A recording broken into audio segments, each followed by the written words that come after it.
Wabbo ebyokozesa eryanyi ebamanyi naye tufubye okugoberera amateeka twagala ensi yonna erabe nti bapoliisi n'abamagye ebyo bamenya amateeka ate ffe tugoberera amateeka neera tumanyi nti abantu baffe bajja kutuuka ekiseera benyiwe.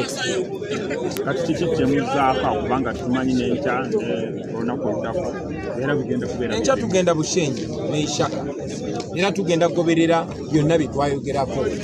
Ttiimu y'abakulembeze baffe ng'ekulembeddwa Honorable Joel Ssenyonyi ne Secretary General ne Deputy President bagenda ne baseekana poliisi ne bateekawo obuwaayiro bungi nnyo bonna bonna ne tubugoberera naye era still batulemeseza okubaana baffe ebundi butyo. Tumanyi nti kye basinga okutya be bantu. What they fear most is the people. They don't want people to show support for change and tiredness for the regime. But we shall not stop, we shall proceed, and ultimately we shall reach where we want. Ogambe bavubuka baimulating embeera yaliwo e Kenya. Kino tekisobola kusaanyawo eggwanga kusinziira ku ebyo twalabako baayokya ebizimbe palamenti bagirumbye eyo embeera. Twongera okukubiriza abavubuka b'e Uganda okukoppa kye balaba abavubuka b'e Kenya kye bakola, kwekalakaasa mu ddembe, okugaana amateeka agabanyigiriza n'okusindikiriza abakulembeze baabwe okukola okusalawo okuyamba ensi. Era tuyozayoza abavubuka b'e Kenya, abavubuka b'e Uganda balina okulaba nti abavubuka b'e Kenya bwe balemeddeko, pulezidenti w'e Kenya yakoze enkyukakyuka ez'omuggundu. Omusolo gwe baali babateekako baaguganye era ne pulezidenti waabwe n'agugoba. Ekyokubiri, pulezidenti waabwe yagobye kabineeti yonna magomaanyi g'abantu yeyo enkyukakyuka esobola okubeerawo nga tewali kuyiwa musaayi wabula abantu nga bataddewo amaanyi nga beekalakasiza mu ddembe. Era twongera okukunga abavubuka b'e Uganda tezino ensonga temuzirekera abakulembeze tusobola okukolako paati yaffe ne tulabisa obukozi bw'ebikolobero n'obumenyi bw'amateeka obuliwo ne tugenda ne bweru w'eggwanga ne tumakinga sure tooki z'ensi yonna zitunudde mu ggwanga. Naye mwe abavubuka b'eggwanga, mwe abavubuka b'e Uganda, mwe mulina okukimaliriza kubanga kino tekirina kubeera ku Ssenyonyi oba Kyagulanyi oba Muwada oba omuntu yenna no kyammwe eno ensi yammwe era mulina okugiteekenga bbanga. Honorable Ssenyonyi, just briefly, we know that the election is a process, and right now what you are doing as a party is what you are supposed to do, maybe in the next 16 months as we head to the general election, to ensure that you have mobilized support. With this kind of trend, are you satisfied that you will be able to make it and mobilize Ugandans as well? I think the president has said the bulk of really what's going on. When we went to meet the police leadership, together with the colleague leaders of the party, we have consistently said we shall paint an image of civility. We had to pause our program. We were meant to be in Bundibugyo, not today, but last week, Monday. But we said, let's suspend our program. So we first engage with them. Went to engage with them. We listened to them. They had concerns. And to a great extent, we have made sure their concerns are abided by. They say, don't all overload your cars. People shouldn't sit on top of the cars and so on. And we have told everybody that follows us, please, let's try, away even from the directives of police, for our own safety. And our people are listening to us, different people that keep following us. This one wants to be councillor, this one wants to be MP, and so on and so forth. If you want to come with us, be disciplined. And that has happened. But as we meet our end of the bargain, it's absurd that police is actually being hypocritical, because we did book venues to be at. We did book to be at a radio station. How do you as police say, because I saw Wawire, who is an RPC of Mukono, by the way, we met him in Mukono. We had a confrontation with him in Mukono. Now we are meeting him this side. I don't know how. And he's saying, I don't know, your management of the radio station does not know about your being on the radio station. I said, but we have got a receipt. Are you the MD of the radio station? Because we paid money and we have got a receipt.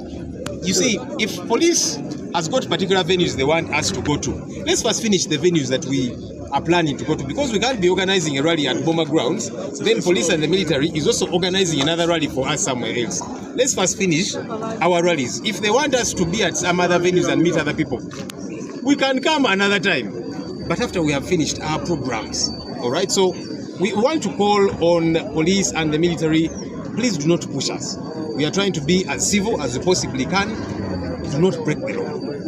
And then to these local authorities, like the now Bujo Town Council, which where you paid, are you refunded? And in case you pay this money, what is the next course of action you intend to take as a party? Maybe to act as an example. We know that one time Dr. Kiza Besige, for example, sued one of the local stations here for failing, for example, to host him as they had planned earlier on.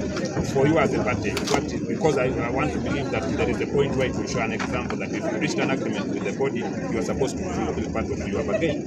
Maybe if I should jump in a little bit. It is not the problem of the venue operators, and it's not the problem of the radio station. It is the police that has blocked us. We have no quarrel with the radio station, and we shall talk to them. We intend to come back to Bumfujo because we have not addressed them. We have not spoken on the radio station. We intend to come back, have a rally at Boma grounds, and also go and speak to the people of Bumfujo on the radio station because we have booked them. We will only have to change the dates. Well, ga president wa Kirambiso bulungi kino kya bumenyi bwa mateeka. Twagenda ntusinkana obukulembeze bwa poliisi nze ne bakulembeze bannange mu kibiina. In fact, leero si bwe tubadde tulina okubeera ebundi bujo. Twali bakubeera bundi bujo wiiki ewedde naye ne tugamba katulindemukko soke tubasinkane tusiige ekifaananyi eky'obuntu bulamu eky'obukulembeze. Mu kubasinkana balina ensonga zaabwe nga naffe tulina ezaffe ne tubabulira ezaffe ne batubulira ezaabwe ne tukkaanya nti buli omu ajja kugoberera amateeka. Era tugezezzaako kuba abaali batugamba abantu abamu ababagoberera emmotoka bazitikka kabindo naki tugambye abantu baffe abatugoberera tukume empisa era kye bakoze bonna abajja okutwegattako betumanyi ne betutamanyi naye ate poliisi bo n'amagye basazeewo okusigala nga bamenya amateeka.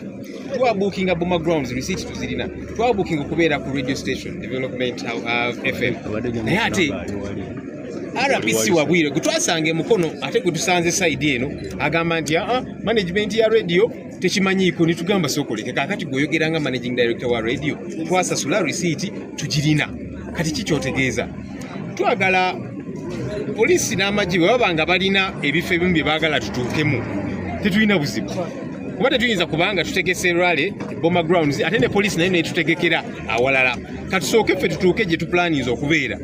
Then poliisi babanga balina awalala we baagala tutuuke tewali buzibu tujja kukomawo omulundi omulala tujjeyo naye tutuukeyo naye twagala okulabula poliisi n'amagye temutusindiikiriza tukuuma obuntu bulamu tulaga bannayuganda ekifaananyi ekyobukulembeze ne bannayuganda temubasindiikirize nnyindo omunaye kunyigiriza ennyo egy'omusaayi. Waliwo president kyayogedde nsaba kyogere mu Uganda kya